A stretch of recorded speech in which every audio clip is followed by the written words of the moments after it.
Let's just enjoy the tranquil sounds of the bridge of the USS Enterprise. Oh, you didn't change your name, Marty, to fit this episode. I couldn't think of one good thing to change it to. I tried. I tried, but yeah, no luck. Maybe we'll come up with something during the episode. Fair enough. Marty Time Warp. Let's not get into the whole mechanics of time warp quite yet. To say this episode took liberties would be an understatement. Kind of felt like they were going back for whales. So I will tell you the one fascinating thing I found out when I was doing a little research is that this was proposed as a part 2 to an earlier episode we've seen, and that is, anyone want to guess? I'll give you a hint. Shower curtain. Oh, really? Yep. So this was originally pitched as a part 2 for the Naked Time, because at the end of that episode, the Enterprise gets thrown back 3 days, and originally they were going to have her thrown all the way back to the 1960s. Oh, that would have been pretty neat. Yes. I think that would have been pretty neat. I might have to do that edit. There you go. And then they infect the whole planet, and the whole planet becomes swordsman. So interesting enough, Bob Justman came up with the idea. Gene loved it. Wrote the script with Dorothy Fontana and never gave Bob Justman any credit for it. So, well, there's a surprise. Yeah, there's a shot. Wow. Yeah. And one of the few Star Treks written by Roddenberry that didn't involve an all-powerful godlike being.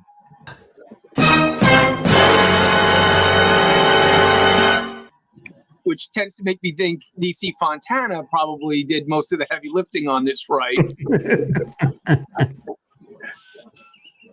Well, if you haven't guessed, we're talking about Tomorrow is Yesterday, tonight on the Federation Friday. Good evening, excuse me.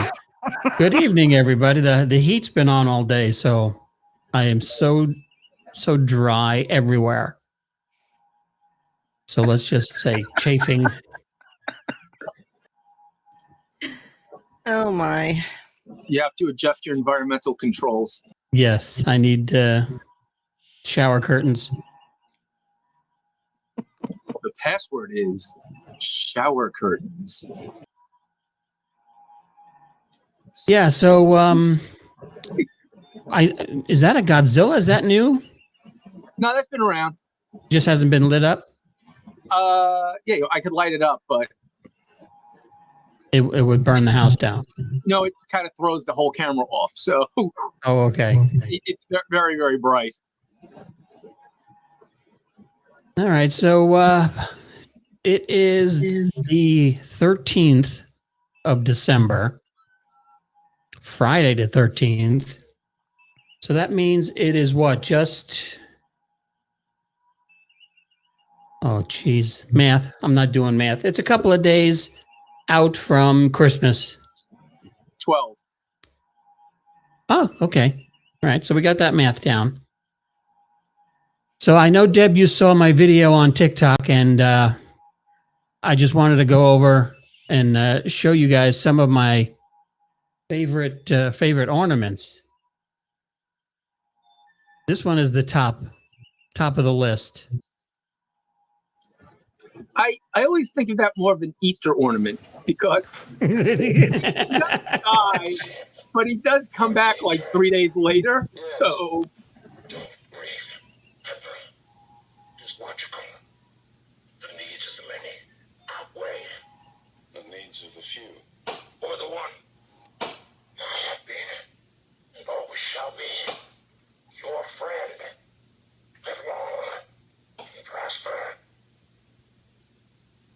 Yeah, that is my Aw.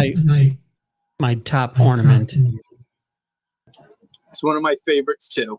And then this is in second place. This one Jeff gave me about, I want to say 2 years ago. He shocked the hell out of me because he had asked me if I had any enterprises. I was like, no, I just the D. I found the D a couple, when it first came out, I made sure to go out and get the Enterprise D. And this showed up in my door. And I love this because this is my favorite Enterprise design. Is that the gold Enterprise approaching on the other side? And then there's this one. Oh, that's a good one. I found this one in a secondhand store, $5.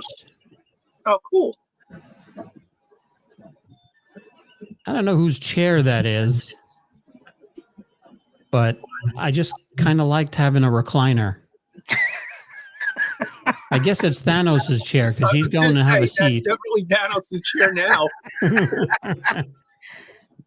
I just got a Matchbox Thanos copter to put on the tree. Oh, wow. That's cool. So, yeah, I'm going to make an ornament of it. And then there's this one, too. This one was, I bought this one the same day I got the capsule. This one was $5. Wow, Dang. for the MTV intro? That's great. Yeah, and it lights up, and then you hear the dun, dun, dun, dun, dun. So that's a cool one.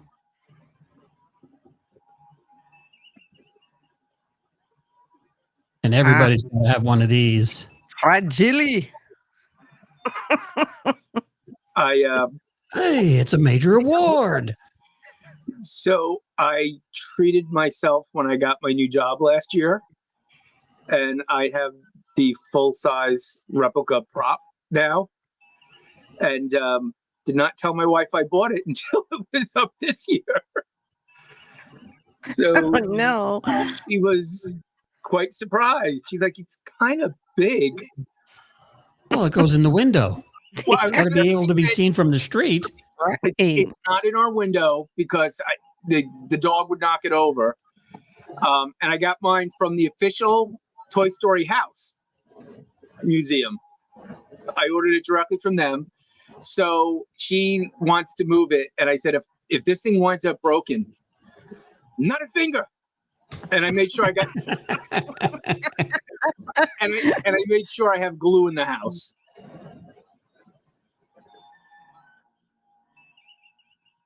Oh, you have a message in the comments, John. Yeah, this is let's see if I can get over here. There we go. Too many screens. This is from Kieran.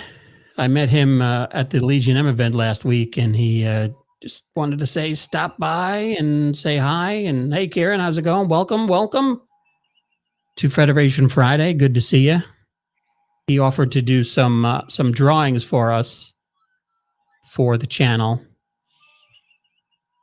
And we'll see what. Eventually, Kieran, I'd like to get you on the program. So does anybody have this one? Nope.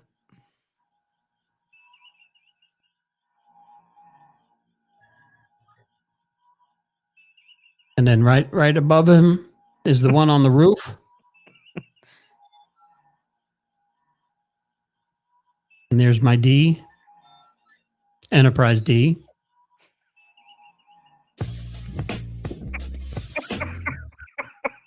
There's the Voyager. That was an old one. You can count the old ones because the old ones have the cord that I can't plug into the LEDs anymore.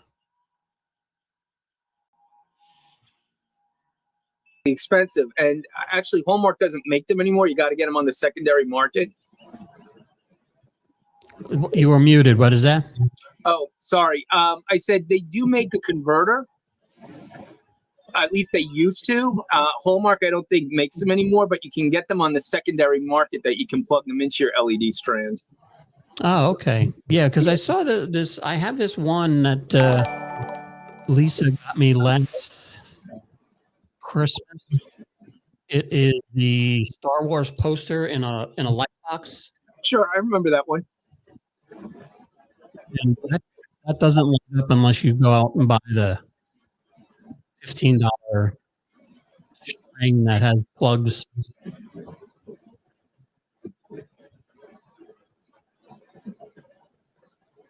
Nice, of course. That one's pretty cool because that one protects the presents. Oh, I have my motion sensing Vader to do that. I'll tell you, half of mine didn't even get up this year because my arm was killing me. So that is it. Those are my Christmas ornaments. Nice. And there's a few more in the garage that I forgot to bring out. I got Boba Fett from the end of Mandalorian. Sitting on the branches. Sitting on the throne. Yeah, the one that pulls the tree, Yeah. makes it look like a Charlie Brown tree because it's so heavy. And then there's one more out in the garage. I can't remember what it is. I got the Galactica this year. Oh, it's the what's the ship from Mandalorian? The Razor's Crest. Yeah, the Razor Crest. Yeah, I have that one too. Yeah. So I put that on the other side of the tree, and it kind of balances it out. Yeah. Yeah. I wanted the Galactica so bad. Last year, I'll tell you right now, you go to the Hallmark.com the day after Christmas. The ornaments are like 50 to 60% off. That's how I got it.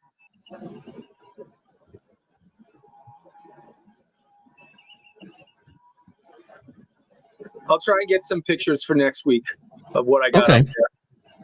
Yeah, yeah. And Deb, do you have ornaments? I do. Would you like to share them next week with the class? Sure, I'll have to bring him in from the garage, but yeah, When do you put up your tree? I don't have a room for a tree. And plus my cat likes to sleep in the tree, so How about you a make fabulous pole? I got one of those. Oh yeah, and I have. That reminds me.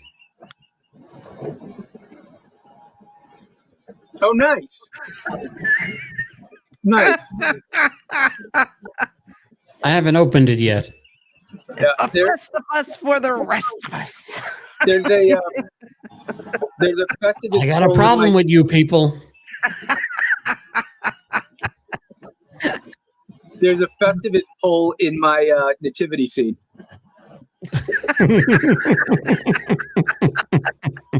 that and a beagle. So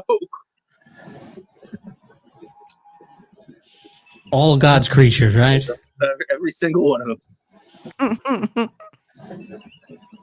All right, where did you want to start out this week? Did you want to start with going over the slides of the episode, or did you want to go and witness the fantastical musical scene from this episode? Ooh, I think anytime a musical comes up, you got to go with musical. You want to see the musical? Okay. Yeah. Absolutely. So this is from the it's called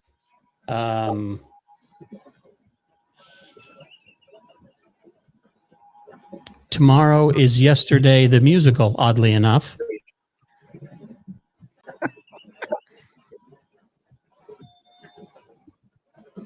And it is sung by Spock and kind of McCoy. McCoy was on break. This is his understudy. It looks like if Liberace was a Vulcan. So here it is. Tomorrow is Yesterday, the musical.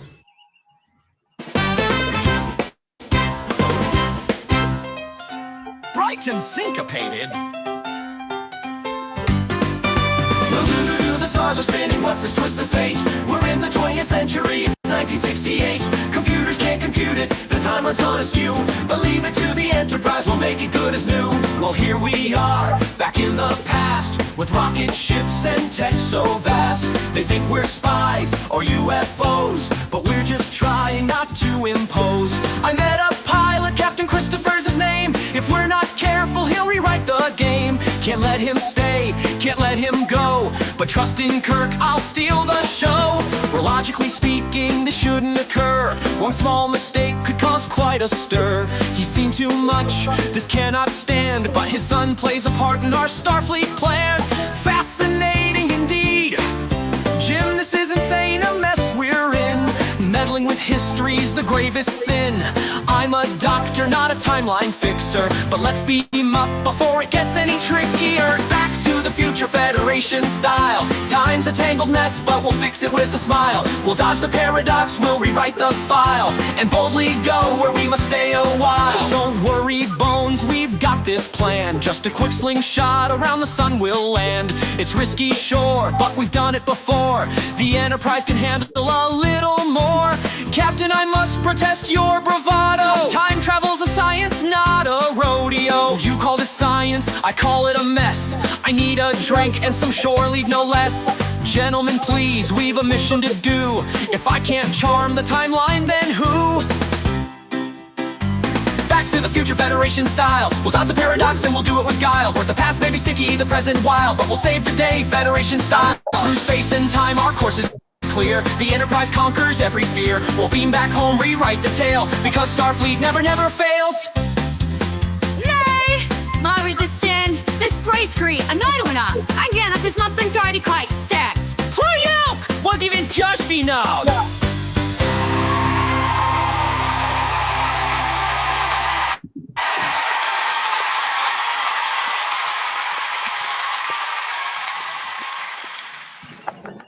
I don't know what the issue is. I got this high-end computer here, and it never seems to wanna share video.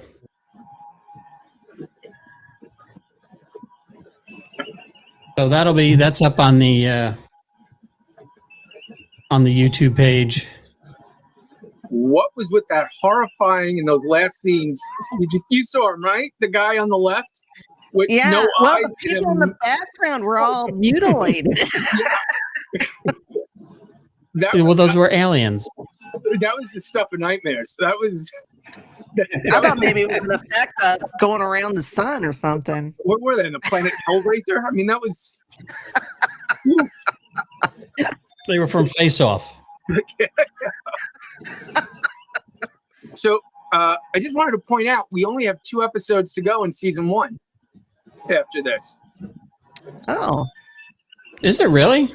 Yeah. I thought there was a whole bunch more. When I voted 2 episodes up, and then we have season 2, episode 1 coming up. So Space Seed is coming up shortly. love that episode. There's a great video. Where did I see that? Who sent it to me? Oh, Dave sent it to me on Facebook. I'd like to share it, but apparently it doesn't work, and it removes people's faces. So, Yeah. Wait, where am I? You froze.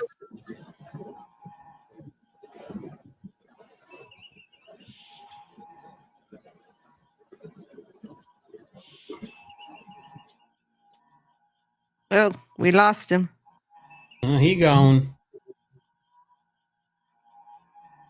All right, so we're gonna go as far as we can. Oh, he's back. Sorry about that. No, it's all right. If I leave Facebook open in the background, it starts eating up resources like crazy. I don't know why. That's weird. Yeah. So Yeah, I got to find a better browser. what are you using? Chrome. I love Chrome, but now I'm more of an Edge guy. Edge is very stable for stuff like this. Yeah. So do we throw ourselves into this? Yeah, let's just throw it in. Yeah. See if I can stay awake like this episode. Wow. There were some great concepts in it, and I think the pre-credit sequence is particularly good, especially with the wibbly wobbly Enterprise up there. Weeble wobbles. Yeah. It's just Sulu just pressing the left button and the right button and the left button. After that, I think we just take all logic and good decision making on the part of anybody in the episode and throw it out the window. It's The like, amount of mistakes that are made in this episode, stupid mistakes, out of character mistakes. I was almost wondering if, like, I know you can get jet lag, can you get time warp lag? Because everybody suddenly lost the ability to make a good decision. And of course he would like it.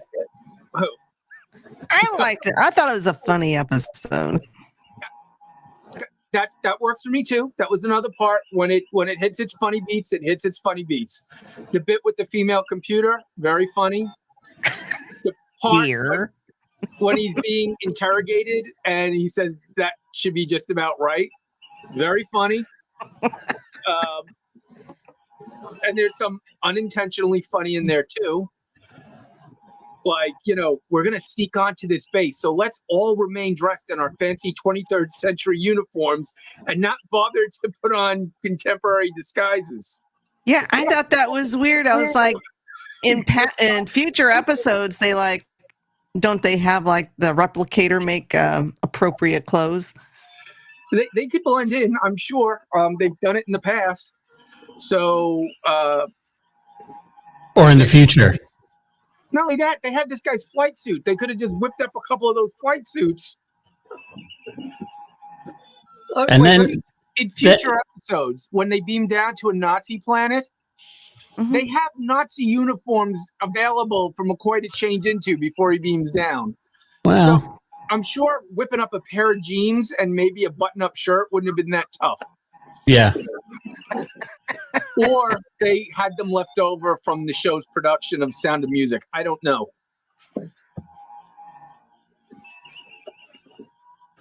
So we start off at an Air Force base, and we have two guys. One's watching the screen, and he looks at the screen and he sees something, and he says, "My God, he's back." And the other guy says, "Well, the big boy never left, really." By the way, did they spend about $12 on this set? This is the worst Air Force base I ever saw. This is One guy at a CRT and the other guy filling out paperwork. There's not even a phone on his desk. and then you have the gray paint. So that was the big expense in this room. They have a real UFO on their hands, and there it is. That's exactly what they've been seeing over Jersey the last 2 weeks.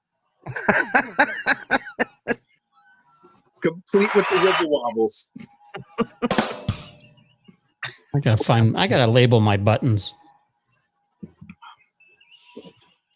All right, tomorrow is yesterday, and then here we go. What they should have done, was it last week? Turn off the lights? Yeah. And then you can see, I guess you can see every wrinkle in the construction paper or the acetate. Until it comes back on. Yeah. Yeah.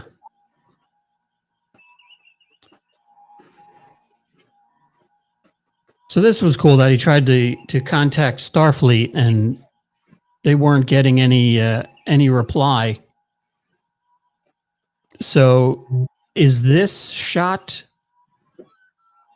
Yeah, that's remastered. That's a remastered shot? Yep.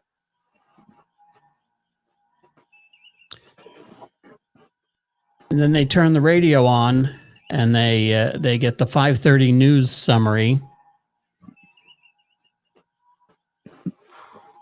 And then they hear the news and then they hear, and now the rest of the story. I have to say, I like this part because here's another example of Star Trek predicting the future. This episode was pre-moon launch. And 3 astronauts did leave from Florida to go to the moon. So take that, Simpsons. Yeah, there you go. I don't know if Spock's got a time warp headache. No, he just read the script. And then here is, what's his name? Captain Christopher? Mhm. Yeah.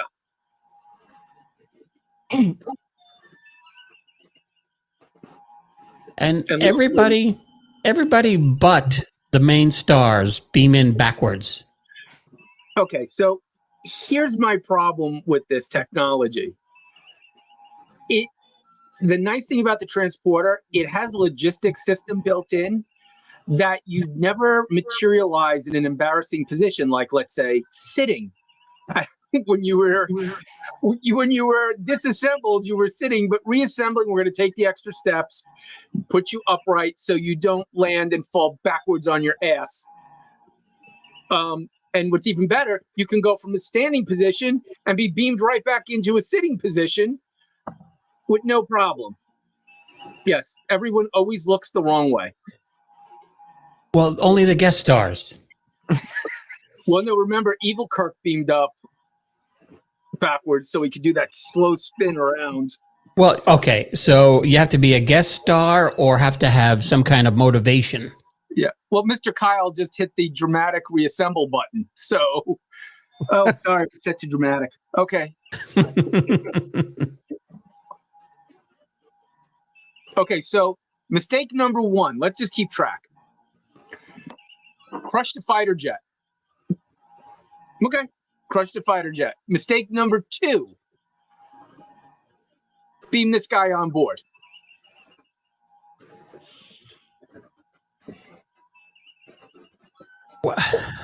I don't know. Is that a mistake or? I mean, how else would? Non-interference directive. Oh, I understand that, but what else are you going to do? With another. You already crushed his. You're going to let him fall out of the sky? You're going to crush him? That's why he sits in the big chair. You could have beamed him. Maybe you could have just had McCoy up there and just give him a shot and knock him out when he and then just leave him unconscious. But again, I'm no admiral. Here comes mistake number 3. Hey, welcome to the future. Would you like to see our shiny spaceship? We represent the United Earth Space Program. Suddenly, Kirk gets diarrhea of the future mouth and just decides he's going to tell this guy everything that he needs to know. Do you want our command codes while you're up here? And the other guy gets soup later on. Yeah. Yeah. Luckily, he had the soup card on him. So let me ask you this. I know we're going to get there, but why is there a soup maker in the transporter room? Because does everybody have a galley? I did a little reading, and they didn't want to build a set. They didn't want to build a dining hall where this thing would be. So they just said, you know what? And the nice part is, they didn't put 1 in. They put 3. So how many hungry people are beaming up, or how many people want to pack a lunch before they beam down, that we need 3 of these things? Just an observation. Oh, okay. I have to tell you, I replayed this scene 3 times. Right? He's shocked to see a woman. He tells her she's one of my officers, very proudly, very progressively, and then they play the slutty Star Trek music as she walks down the corridor like she's a piece of meat. What is the actual? Who wrote the slutty Star Trek theme? I would go with Gene. Anytime anything is questionable, I would go with Gene. He probably trademarked it and got money every time it was played. I was thinking maybe James Horney. Even better. And here's our top secret bridge.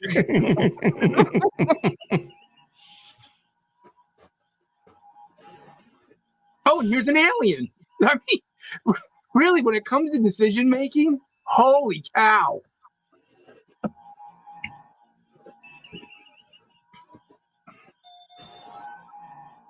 And this is like Spock the insult comic.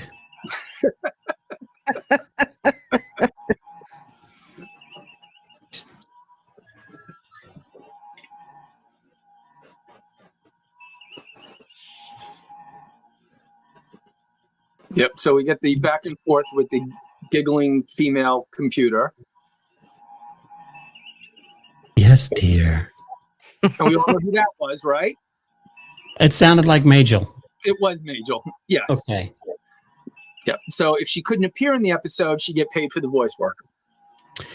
You know, that probably could have been an episode of Next Gen, where they're infiltrated or whatever.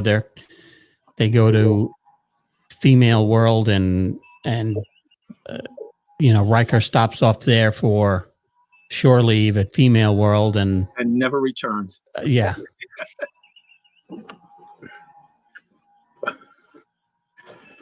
So you were a big nothing in history. You didn't do nothing. You know, instead of saying, Captain, can I speak to you privately? You know, he just decides to blurt out, don't worry, they're not going to miss you. Okay. Great.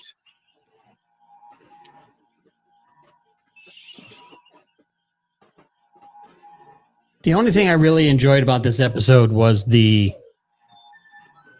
space scenes.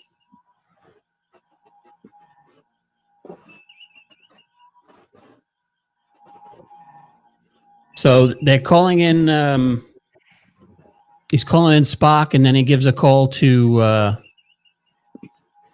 I guess, this is after they beat him up or something? Mm-hmm. Because he tried to escape. Yeah. He. By the way, the transporter chief there, John, did you recognize him? I don't know if you got a shot of him. Maybe earlier or later? The guy earlier. The guy who got him the chicken soup. Oh, that's later. That's later on. Oh, you have a shot of him. Maybe. Okay. I felt like I said, I do these on my phone, watching it, and then I screenshot it. And by the end of this episode, I was like this.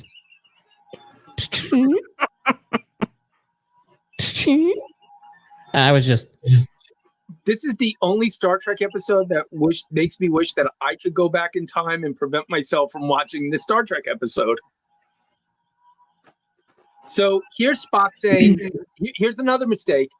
Spock saying, I should have read past the first paragraph of that report. Because, yes, actually, your sperm has major historical implications. Yeah, he's going to run the Saturn missions. So now I'm going to tell you something. I think they missed an opportunity to have tied this in with Picard. The one with his relative. His kid could have been one of the pilots on that ship as well. Yeah.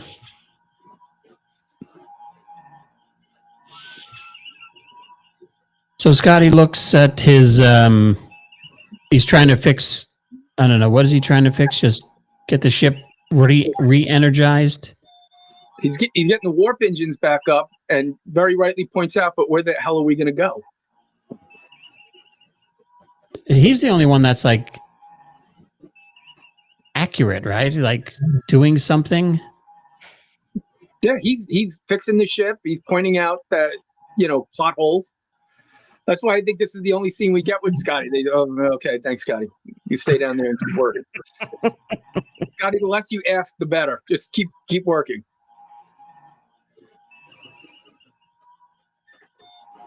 So maybe that's why. What's her name? Jillian? Dr. Taylor? Yeah, Jillian Taylor. That's why Kirk decides to take her, because, I don't know, did he think he made a mistake in this episode? I think he probably had forgotten about this episode. Like everybody else? Actually, it's very funny you should mention Dr. Jillian Taylor. There's a book coming out now by one of my favorite Star Trek authors, Greg Cox. And part of the story is about two podcasters who are trying to figure out the mysterious disappearance of Dr. Jillian Taylor on a cold case podcast. And it cuts back and forth between that and what she's doing in Kirk's time.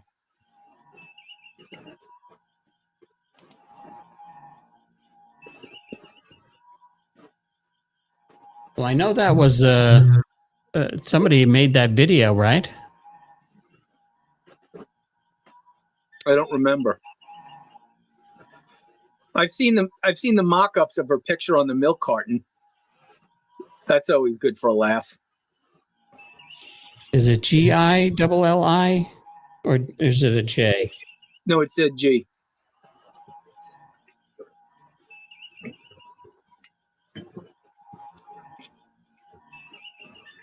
Let's see if I can find it. Not that we'd be able to watch it because this computer sucks. Well, you're a radio pro. Just theater of the mind. Yeah. What's that show? What was that show Robert Stack did? Unsolved Mysteries.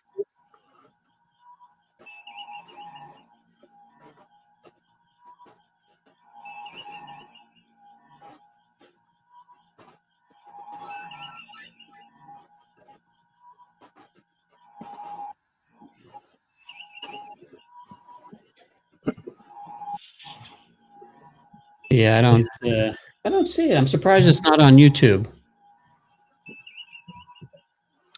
Probably got pulled for copyright violation.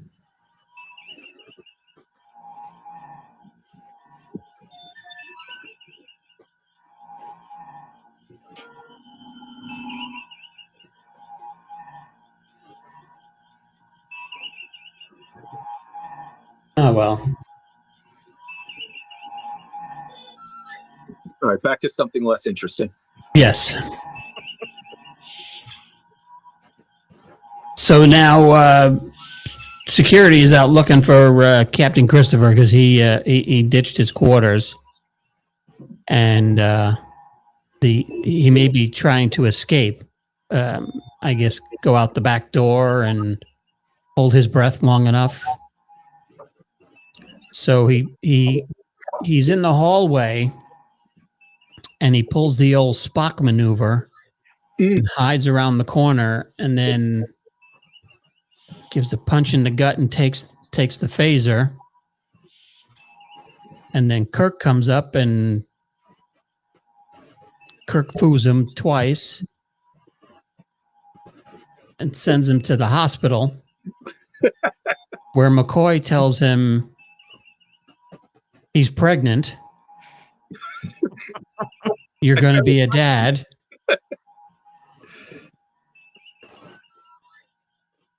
And they say, oh, he's about the same age, but in our society, he'd be useless. But maybe we can re-educate him.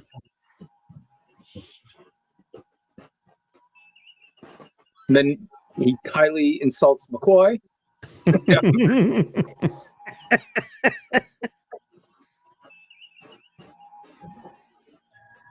McCoy has more eyebrow than Spock does in most episodes. Oh, it's the DeForest Kelly scowl. Yeah, it's a thing of beauty.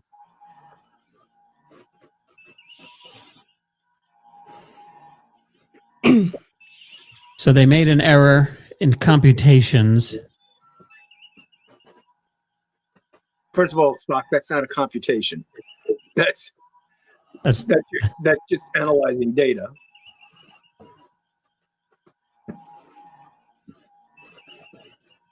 Wow, McCoy looks so zoned out in that picture.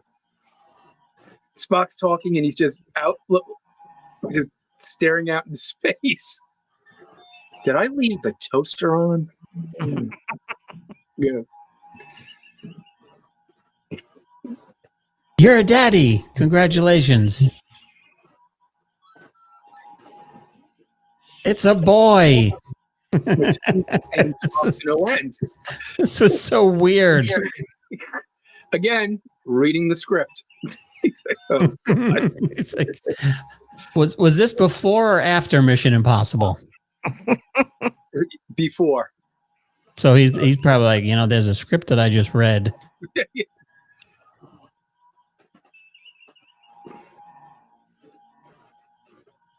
So now they're going to do the old heist.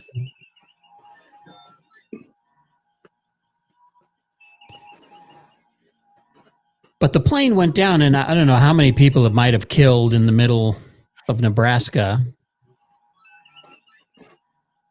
And they realized that he got some good photos, and air defense is going to want them back.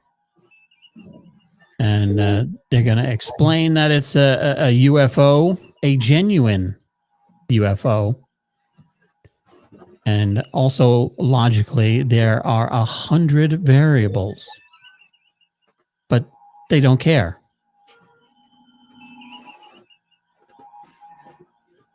So we're going to have to go back and get those tapes and those pictures, because there's some pictures you just don't want people to see, right, Kirk?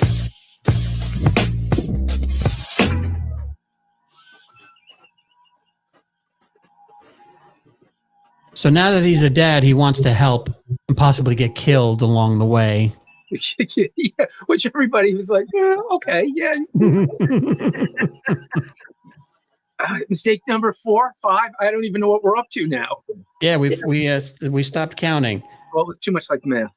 Yes. So this is where I kind of got into it, because they go down and it kind of becomes like the USS Enterprise scene from Star Trek 4.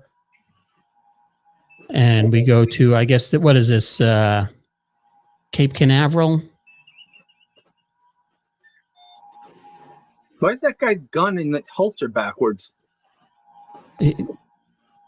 He's And also, if you were, every kid owned a gun with that handle at one time or another. That's a cap gun.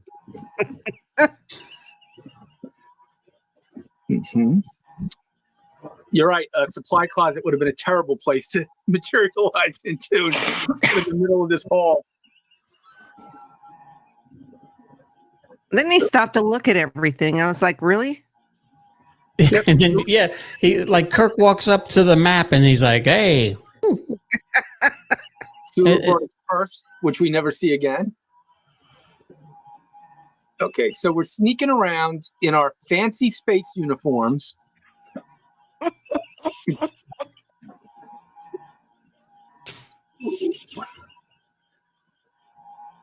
And that thing looked like a lightsaber. Did it unlock the door? It's a sonic screwdriver from Doctor Who. Is that what? At least, I have to say, at least he's not walking around like this, like everyone in the Next Gen had to, because they had a cable running up their arm with a square flashlight. They always look so unnatural to me.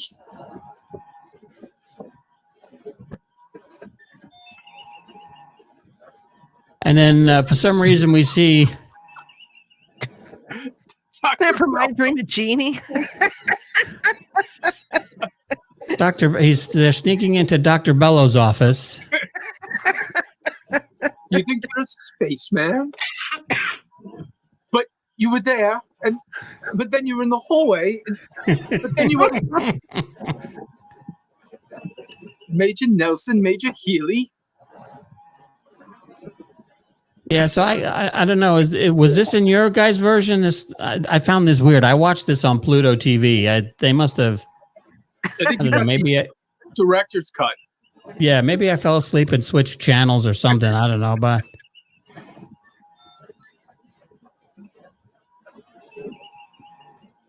so then we go back to get the tapes, and it is a primitive computer.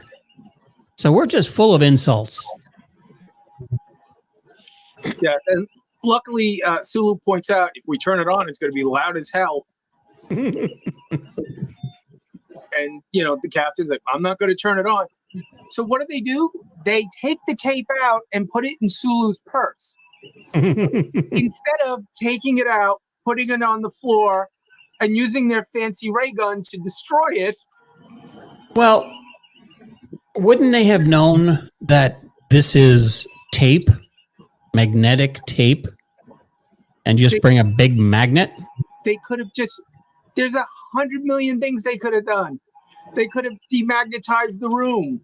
They could have burned the room down. They could have phasered the whole thing and made the things disappear. But no, they want to go play Ocean's 11 and start trying to rob an Air Force base. Okay. Well, wouldn't have been my call, but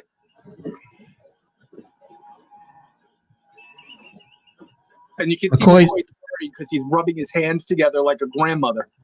He's worried that they're not coming home yet. It's past curfew, Spock. Where are they? And did you know that it's a fact that prowling by stealth is more time consuming than just actually walking down the hallway, which is what they did? Who would know better about time-consuming stealth maneuvers than the master of sneaking behind grids than Spock? Which, by the way, we see later on that Sulu and Kirk have been going to some of his classes about sneaking around.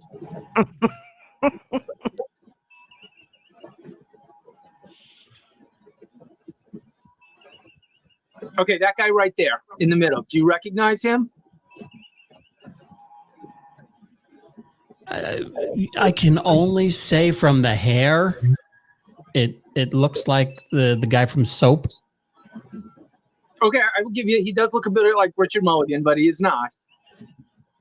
That is Mr. Kyle, the transporter chief, who later served aboard the USS Reliant as the communications officer. Remember when they were trying to reach Captain Terrell, and the other guy was right. A few more minutes. He had a beard and goatee at that time, but yes, this is Mr. Kyle, who makes a couple more appearances in the show, and later showed up in Star Trek II: The Wrath of Khan. Oh, very cool. I like my answer better. I do.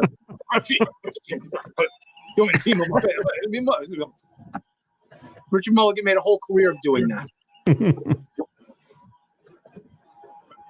So there's only one signal. And so they're just like, okay, well, we'll just beam it up. Would this be mistake number 12?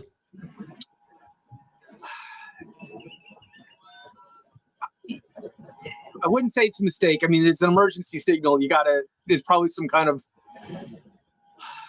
requirement for that. But luckily, again, the transporter automatically detects to beam this guy up at a 90-degree angle so he's not pointing a gun at the people beaming him up. So that's a conscious decision by the creators to have that feature. Well, I think when you get the sport package on the transporter, it comes included. Yeah, there's no rhyme or reason to how this thing works. And I don't expect a show from the 60s to go into very fine detail, but at least keep it consistent, guys. And this guy, trained by the U.S. military, decides to stand there and do nothing and let somebody take a gun out of his hands. Yeah, because he's in a laundry room. Yes, he just finds himself mysteriously amongst men wearing pajamas and doesn't know what to do.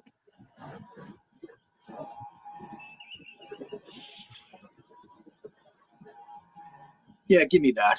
Okay.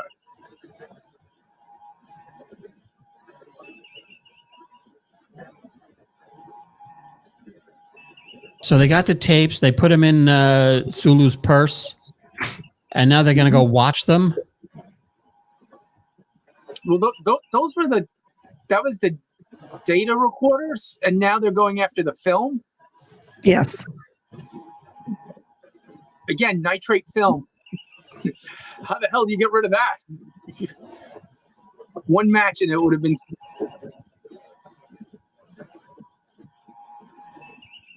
So we have an alarm in the photo section. And what other sections do we have? Photo mat, armament section. Supply section. They have a target. Oh, they have a target. That's kind of like the PX on the base. Yeah. And something that the Enterprise in this episode doesn't have is the intelligence section.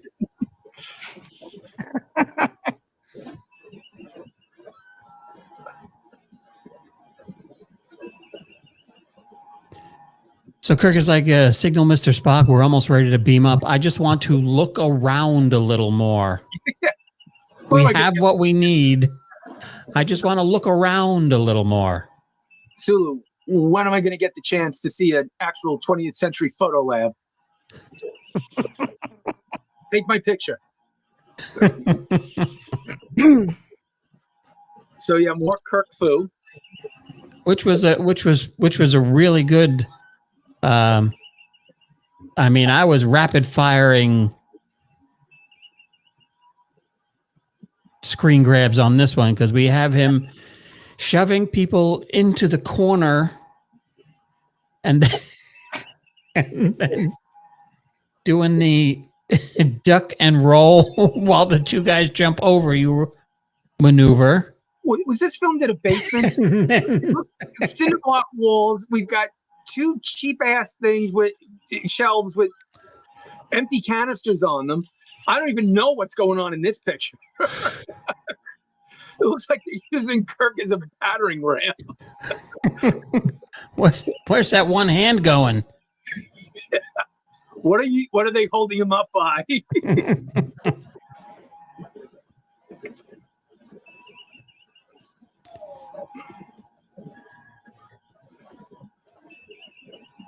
And this was a pretty long fight. And we get the tomahawk chop and the double arm blow. The double axe handle, yep. And then the jaw crusher. And then does this guy get flipped? I think he gets a side suplex here. Oh, right, yeah. Right?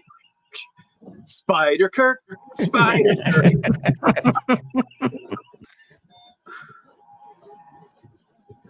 And when you dive at him, make sure you miss him by at least 4 feet. Yeah. What? Where'd he go? This is definitely a Kirk Fu episode. Oh my God. And this guy's voice sounded familiar. Was he one of the apes or something? No, he was Happy Days. He was the sheriff who gave Fonzie a hard time. Oh, right. Okay.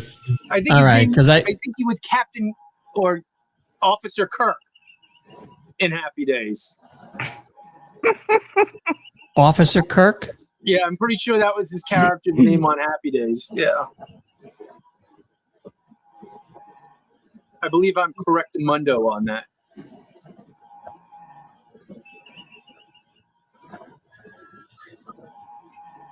And they capture Kirk. And he goes to check Sulu. All right, where was the other one? What other one?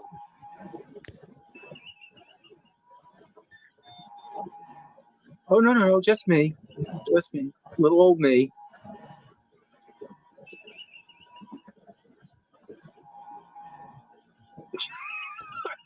That's just a great capture. That's like, what, me worry?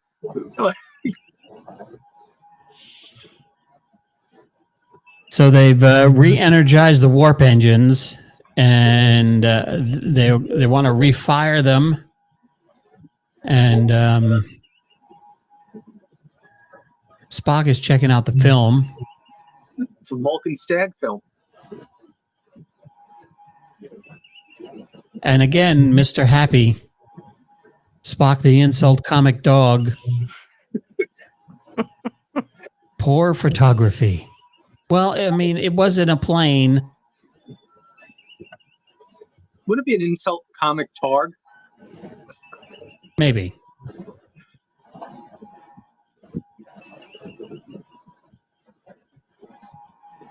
What do you mean, probably under arrest? You're lucky he hasn't been executed by now. Beating up 4 guys, they would have shot him on sight. Yeah. Now, I thought he had handcuffs on here, but apparently not. No, he's praying that Spock rescues him. Well, then there you go. There's the ultimate, the... Okay. Where's your God now, huh?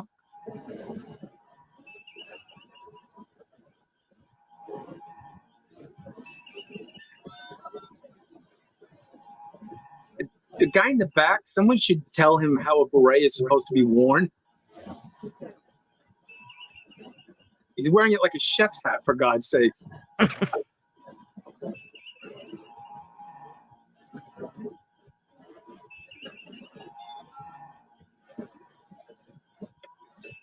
So, interestingly enough, I don't know why they didn't take their phaser pistols and they're using the Type 1 phaser here.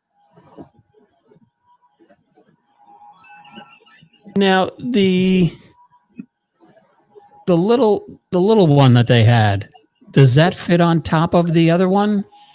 Yeah. Does that increase the power? It's the power pack for it. It gives you more control, and you can change, like, you could do like a wide dispersal. It gives you better control and better range on the weapon. Because those remind me of the little gray ones from Next Gen. The crickets. They Yeah. sold those to cricket phasers. Yeah.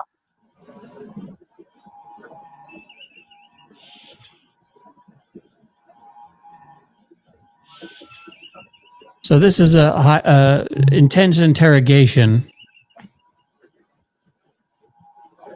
and he threatens him. We know how to find out the things we want to know.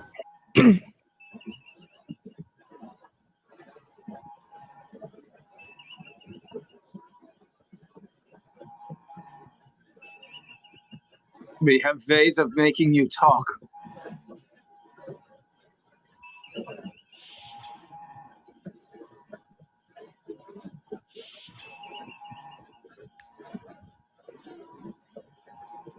This part was kind of, I mean, it's just like, come on, get it over with already. Yeah, get to the point.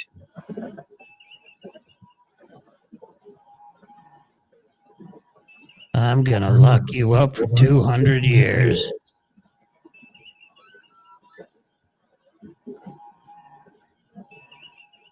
And then he could become captain. He's thinking, I'm going to fire my agent. So now we're going to. So now that we've screwed up the burglary. We're now going to attempt a half-ass rescue mission. This is just like a comedy of errors. Like it just keeps getting worse.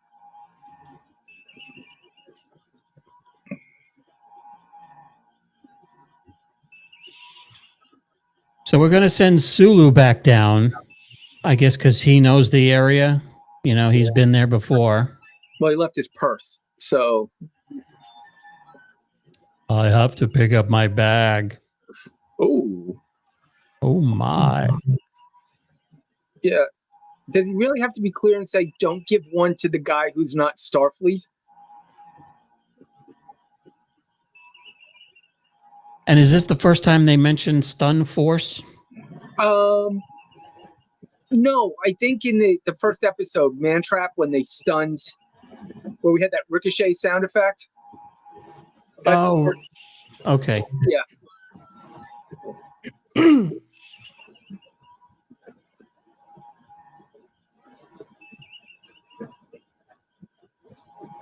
We tell him where to stand, and this guy's like, oh, just watching that makes me hungry. I can't believe it. I can't believe it. Do you have any chicken soup? I can't believe it. And now the guy, he doesn't quite look like Richard Mulligan anymore. He looks like, is it Hercule from the Pink Panther? Oh, okay. I can see it. I know who you're talking about.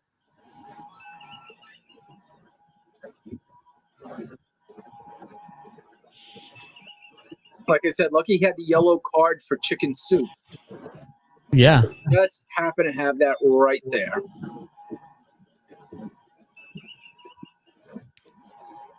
So we beam back down, and he just goes walking along, and the guards question him, and Sulu comes up and just gives the old single karate chop. Has that ever worked in real life anywhere? Not on anyone I've ever tried it on. Usually that move is followed by, oh shit. It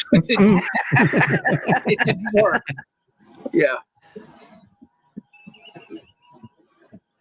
So that was actual kung fu. That's why it didn't work.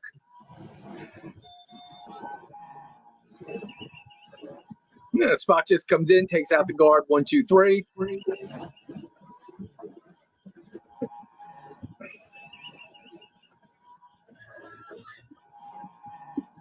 So now he's picked up the guard's gun, and he's just threatening them to stay after they've been so nice to him.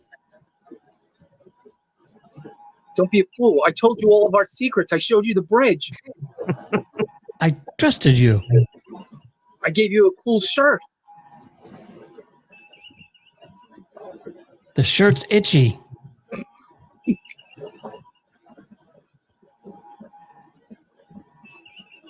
And then like Jaws. Dun, dun, dun, dun, dun. See 2 ears coming up out of the floor. And did we get the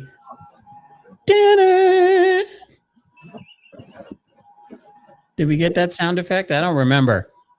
I don't remember either.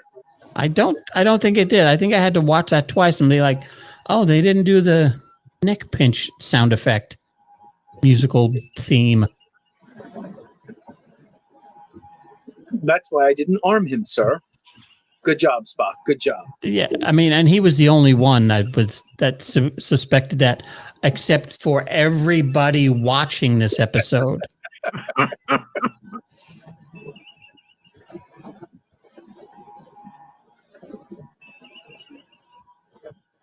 And there he is, longingly looking at Spock with love in his eyes. So now we've got 2 prisoners, a bunch of alerted Air Force security personnel,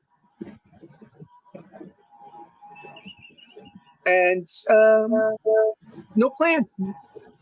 But I'm sure they'll come up with something brilliant here in the third act.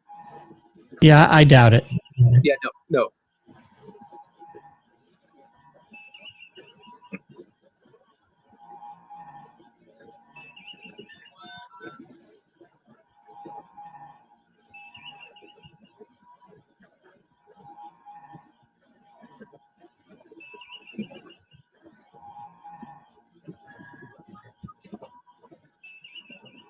So a slingshot.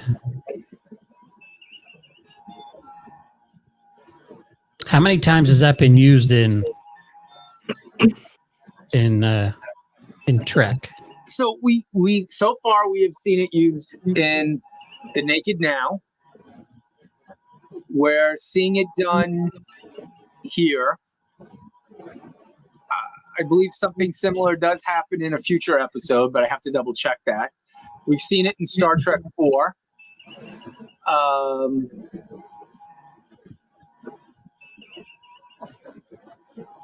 And I believe actually it popped up in DS9 in the episode Little Green Men. Okay. So yeah, it's it's just a thing everybody knows how to do.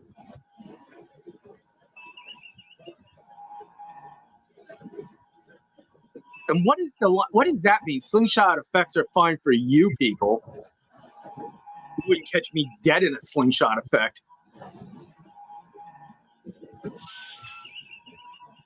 All right, so now we get some questionable logic. So they move faster and faster towards the sun. Now, there's and they move back in time. I don't understand how that works.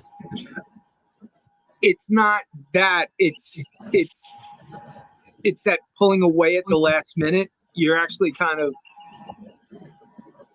as you approach faster than the speed of light to a large gravity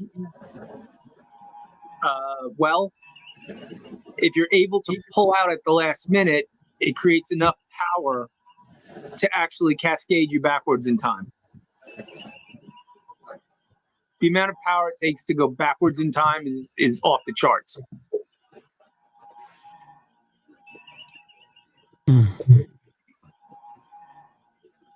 Yeah, I still don't get it. Okay, it's make believe. Oh, okay. Well, now that you put it that way, I can see now. Mm-hmm. Mm-hmm. I've tried it myself using a space heater and running really fast towards it and then veering off at the last second. And I actually went forward in time like 3 seconds. So back beyond yesterday. Now, here's where everything crumbles for me in this episode. What little there was now starts to just fall apart. So we got to go backwards and then we'll go forwards. What? I've never heard that explanation before. So we'll go really, we'll go, and then we'll pass today, which is actually tomorrow. But when did that happen? We just missed it. So we're getting like a Spaceballs analysis of time travel here.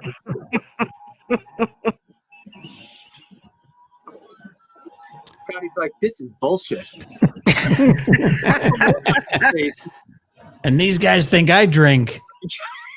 Yeah. Then breaking through, we show it in time, and then you think you're flying into a sun at faster than light speed, and you might not have that much control.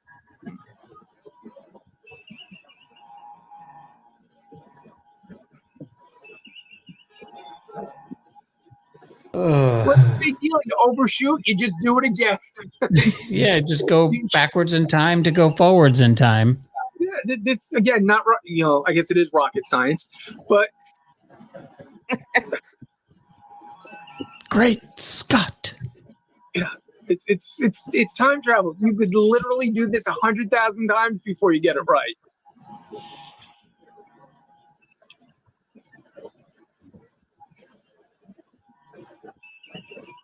So he's looking out the window like, what the hell did I sign up for? And then this is where it gets a little weird for me because was it Little? last week? It must have been last week.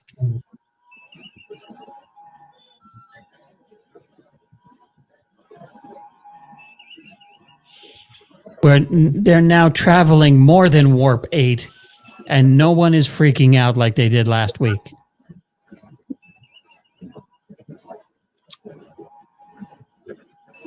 It may be due to the fact that it's not the engines pushing them, but the gravitational pull combined with the engines might be causing them to naturally be traveling faster than warp 8. Or make believe. Those are the two explanations. This was a great shot, I thought. Yeah. Like I said, all the space scenes were fantastic. And I think they tried to make this, with these remastered shots, somewhat similar to the shots we saw in Star Trek IV of the bird of prey approaching. Yeah. Yeah, that's what I get. What did it look like on the original cut? If I remember correctly, and I have to go back and check, but essentially a big light headed towards the screen like this.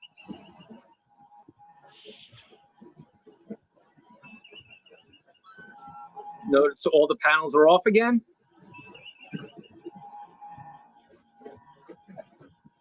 Nice solar flare.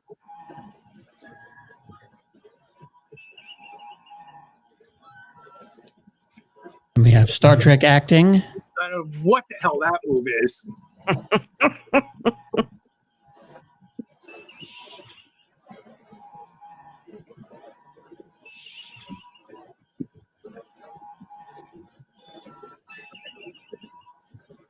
And then we veer off to the right. That And goes that back, that and then the puts us- left goes the opposite direction. Right. So when you're taking the fork in the road, depending on which way you go, you can either go back in time or forward in time.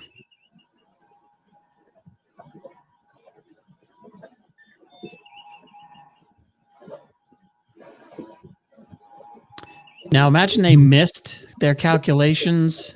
Oh, okay, so here's where I have the biggest problem. Putting him back at the moment they took him does not mean he does not remember what happened. You created an alternate timeline. Great Scott. So this Captain Christopher from this alternate timeline is replacing the one from the original timeline, I assume with his memories intact. Should be. Yeah. So this is the most sorry I get fired up about this, but to me this is the most ridiculous, underthought out premise in probably the entire series. Make believe.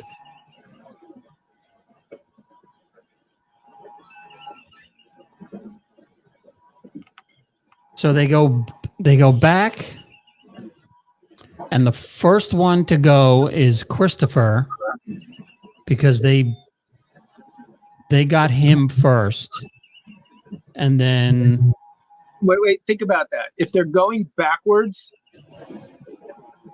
well, first person they should be putting back is are they going forwards now though? okay. Yeah, they're they- going. Yeah, they're going they're forward now. Okay, all right. So maybe they are going forward now. Yeah, because they went back to Beyond yesterday. Yeah, I zoned out with Fury by this point. So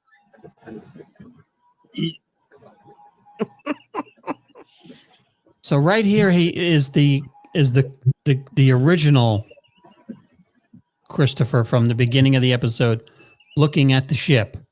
yeah, So he sees the ship and they're just going to say, hey, oh, well, maybe it was just a UFO.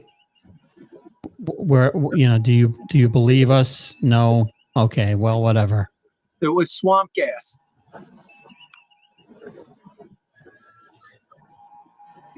So now they beam Maverick in and the ship's gone.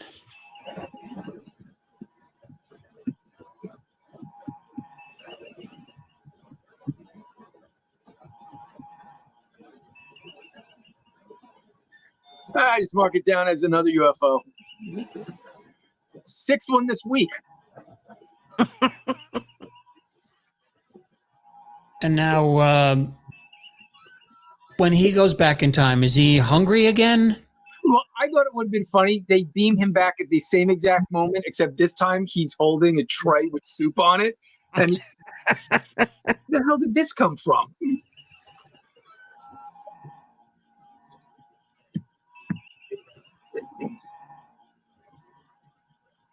So after they drop that guy off, do they?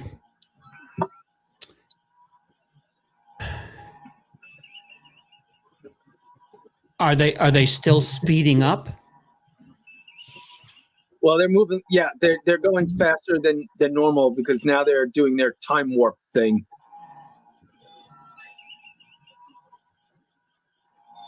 So basically, they were just like, let's do the time warp again, Thank you. and let's take the ship to the right.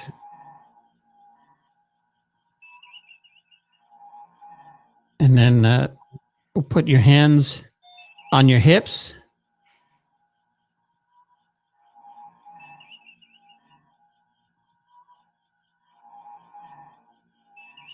And there's Zulu driving again.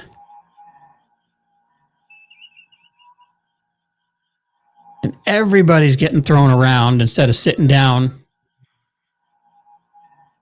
Scotty's got the engines on full reverse.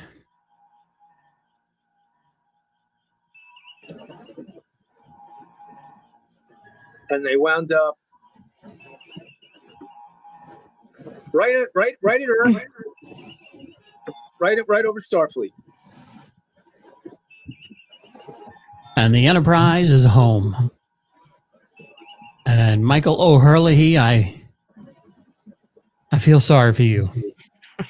Michael O'Hurley, very interesting guy, directed so many classic TV shows. This was his only foray into Star Trek, thank God.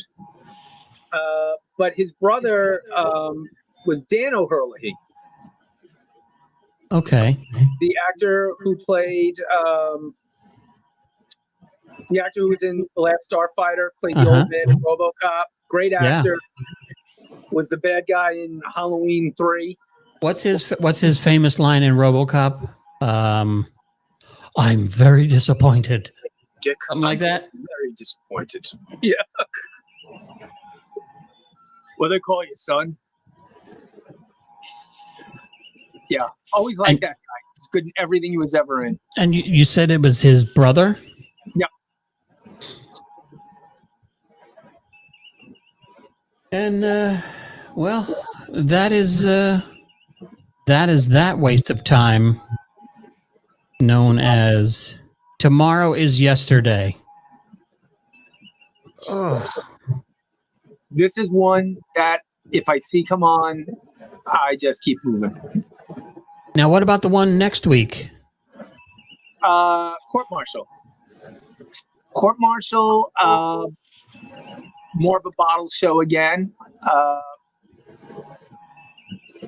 enjoy it because I'm a sucker for legal procedurals anyway. So, thank you. So, I'm going to have to do a Law and Order intro for that one. A little bit more about Kirk's background, friendships, and we get to see a very interesting character played by Elijah Cook Jr., who was in everything we ever saw growing up, practically. As Samuel T. Cogley's space lawyer, which was a very interesting character, and I hope makes an appearance again someday in something, because I think it was just too good a character to ignore. So no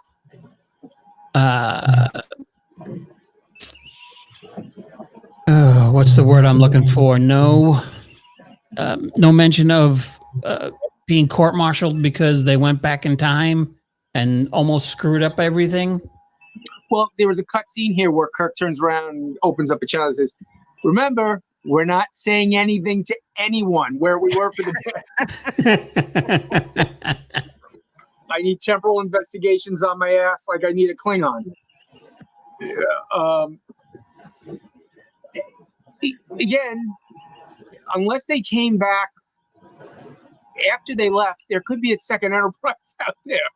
If they came in a day early before this accident happened, there's two of them out there.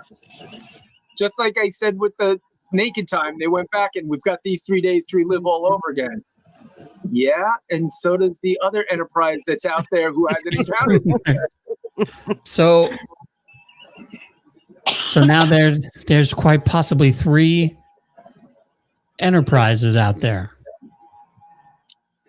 You're familiar with the multiverse of madness? Yeah. We're getting into the multiverse of Enterprises here.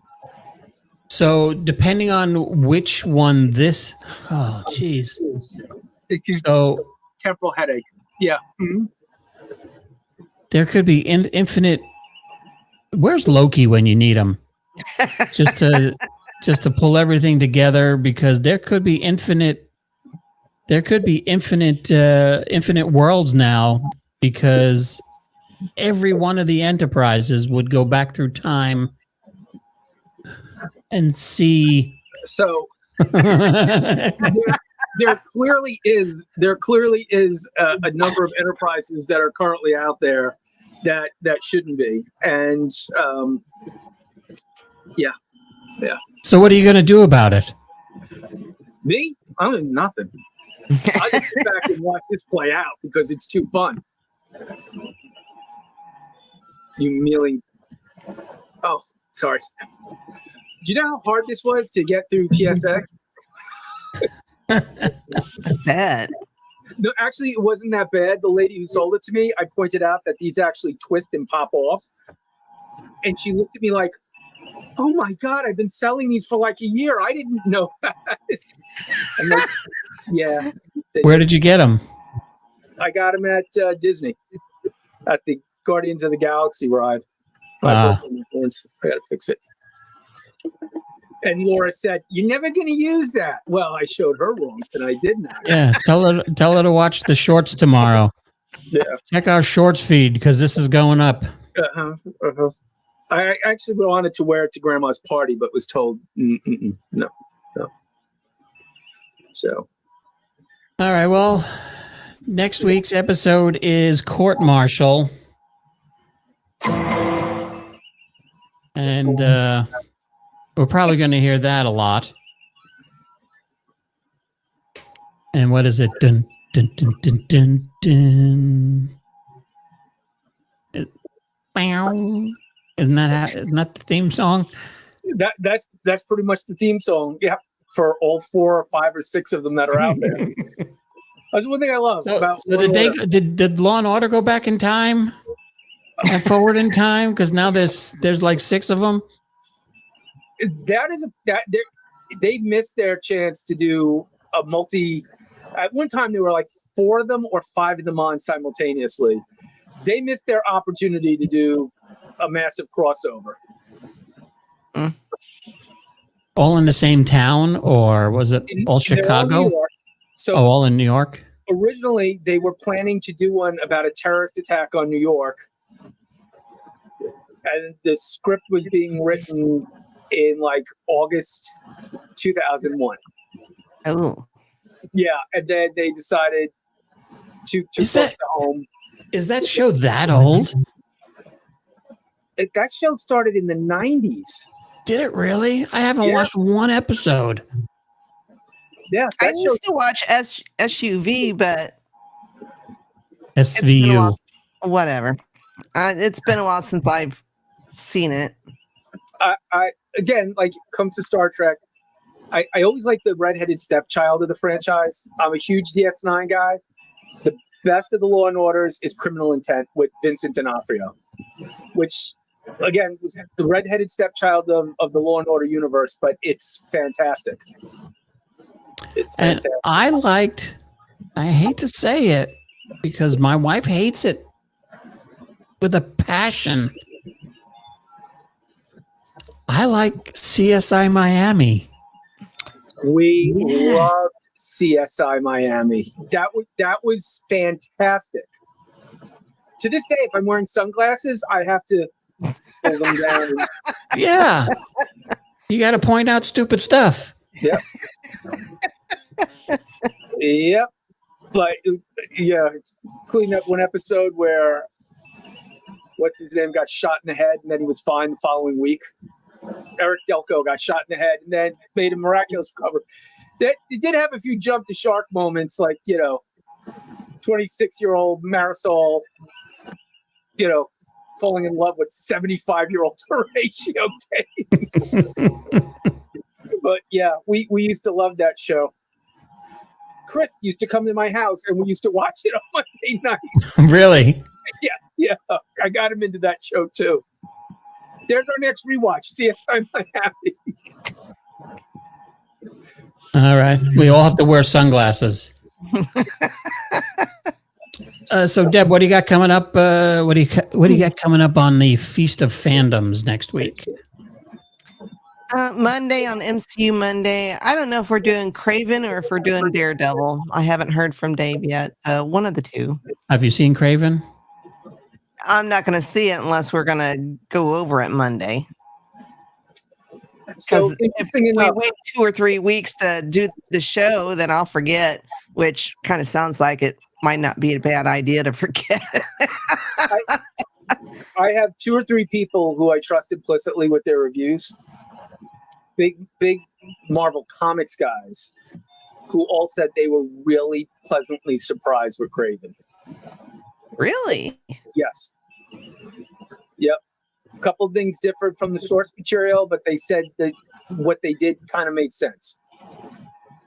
See, I thought the 10-minute preview was pretty good.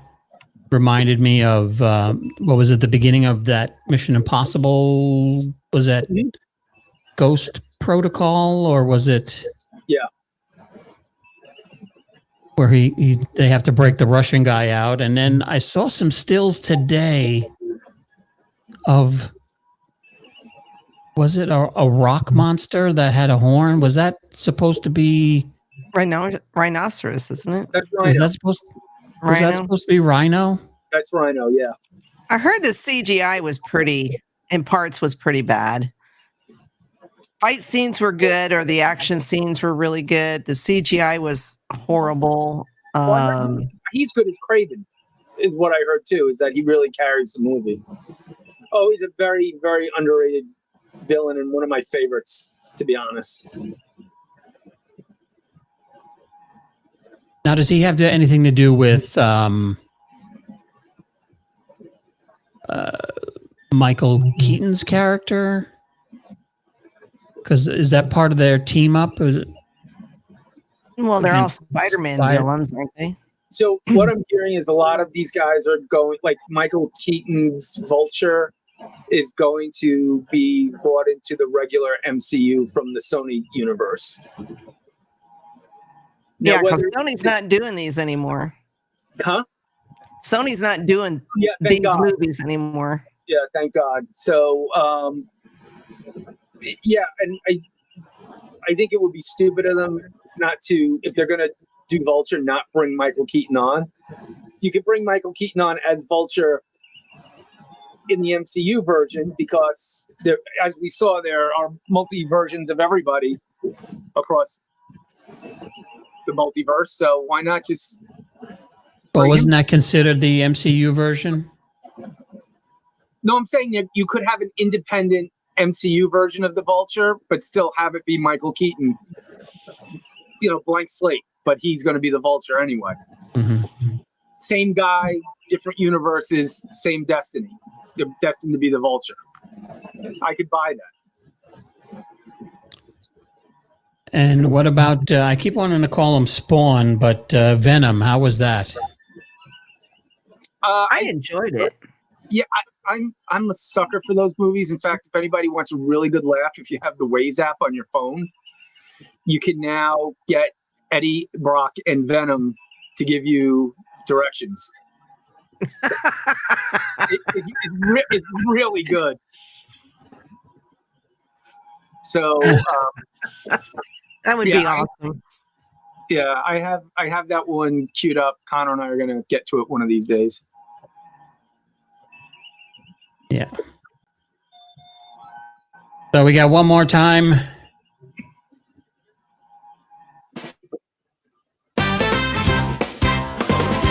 See if it works. Nope. Bright and syncopated. The stars are spinning, what's this twist of fate? We're in the 20th century, it's 1968. Computers can't compute it, the timeline's gonna skew. Believe it to the Enterprise, we'll make it good as new.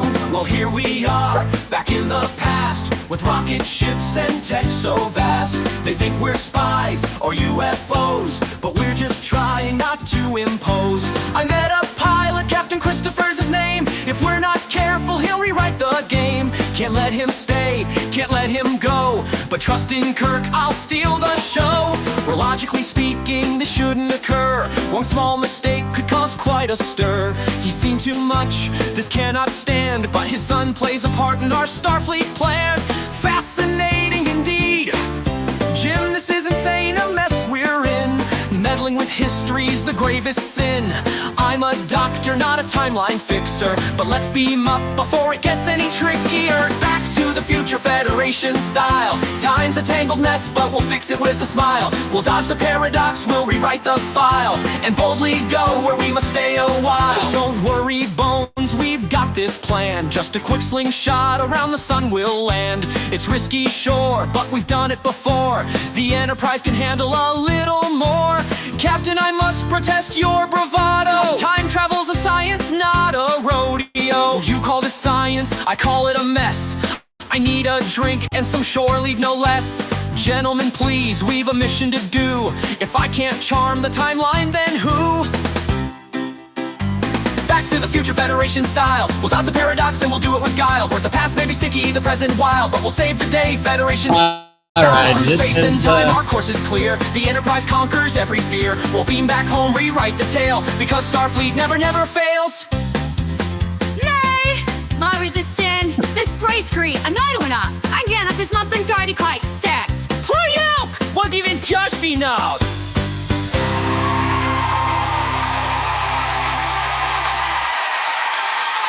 all right. I'm gonna have to work on that for next week.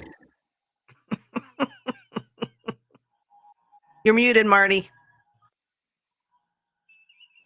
So upon listening it for the second time, was the AI set to Todd Pettengill level shoehorning? There was, Yeah, it was. Well, it's supposed to be a Broadway show. Broadway shows are never that good. yeah, that was like Pettengill factor 9 on some of those. Yeah, Bravado and So- rodeo wasn't even close. but that's the way a Broadway show tune is. Mm. At least all the Broadway shows I've seen. All right. Thanks for joining us this week. This is the Geek and I Federation Friday. Catch Deb on Feast of Fandoms, MCU Monday, and Thursday is the Cantina Happy Hour. And how's that show going about the kids? Oh, it's great. I love it. Are you really watching good. it, Marty? Which one? Skeleton Crew? Skeleton Crew? Not yet. Hopefully over Christmas break, because I'm hearing really great things about it. It's good. Yeah, I'm not. I tried to watch the first episode, and I couldn't do it with commercials, so And I I'll heard have they to- actually made. I'll have to get it somewhere else. I heard they actually kind of made the holiday special canon now. Yes. Yeah, isn't that what's his name in there? Teek or Talik or Well, he's from Ewoks Battle of Endor or something like that, or Oh, Caravan right. of Courage, the movies. But no, they have. If you remember in the holiday special, they The Chewbacca- Arthur. no, Chewbacca's I son wish. watching those circus Holographic dancers. things. Yeah, Uh-huh. that's in there. Oh, okay. All right, now I have to watch it. Yeah. 'Cause- See, it all 'cause ties together. who was that? Who was the one that sung the song? Which one? There was Diana Carroll and B. Arthur. And Yeah, I think Diane Carroll. Diane Carroll. Yeah, well, she was the Starship or airplane or whatever the hell they were calling themselves at the time. Jefferson Rowboat. Oh, Jefferson Airplane, They were either Or airplane or Jefferson- Starship. Yeah. Starship. It was the 70s. It was probably airplane. Because they built the city as a starship. Marty, what do you got coming up this week? You doing anything this week? Me? Yeah, you. Hopefully finishing Christmas shopping. Yes. And then What's on Marty's list for Christmas? most years I have a list a mile long. This year I couldn't think of 3 things. I think I drove my kids and my wife crazy. I just couldn't think of anything. So I'm hoping to get surprises. I just want a shoulder that works. I'm in such pain right now. I have this thing wrapped from here to here underneath my hoodie. It's the Wrapped elbow with- killing me. Shoulder's okay. It's down in this area because I'm doing everything like this, So I'm still, and this is not like me. I'm still putting shit out, decorating, and usually I am done by the weekend after Thanksgiving. I'm done. Yeah. I told you I put all the Christmas lights up back in October. I'm so proud of myself. Went out, plugged them in, have this grand out. And I did test them before I put them up Yeah, that's always the way. and wound up taking them all down. So I'm taking them down. My brother texted me and I said, listen, I'm on the ladder. I'm taking down my Christmas lights. And he texted me back, good idea. Get an early start on it. No, you idiot. They're not working. So, so that went to Walmart, replaced those. So, yeah. And we'll need photos of the ornament next week to continue for court martial, because I have a feeling that I don't know if I'm going to be able to make this one either. This one has got, let me put it, this one has got much better pacing, better logic, and a coherent story. So where I would give this episode maybe a 3, I would definitely give the next one maybe a 6 or higher. Okay. Well, let's see. I just want to check.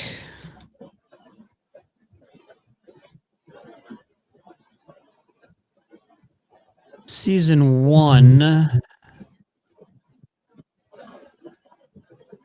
And you think we're almost done with season 1, huh? Yes, unless I'm really getting that senile.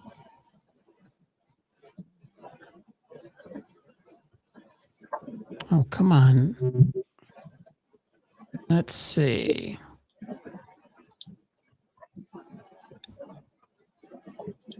Where are we? Tomorrow is yesterday. Court martial, Return of the Acherons. Space Seed. Taste of Armageddon. So wait, does Space Seed start season 2? No, the last Operation Annihilates. Episode 29 says. All right, I'm gonna have to check where I streamed it because that's where I got it from. So I could totally be wrong on that. Yeah, because I thought we had a long way to go that I wasn't going to be able to make it. So, because they're getting worse and worse. Well, So, see, to me, season 2 is the standout season anyway. is it? Okay, good. Yeah, there's I think so. there's 29 episodes in season 1. That's a lot. That's what they used to do back then. Yeah. I miss that. I miss it too. You know, you get 6 or 7 episodes, or God forbid 8, and they're like, "Wow, that was well worth it." Was it? Yeah, like Sunday's the last episode of season 5 of Yellowstone. What was that? Like 8 episodes? Of Or this 6? half of the season? Yeah. 4. 4. Yeah. So, all right. We're calling it quits. We'll see you guys next week. Have a good night. Where's the end stream button? Right there. Oh, thank God. End stream. This week. Live long and prosper. Live And long we'll and see- prosper, gang. We'll see you next week. Later. Bye.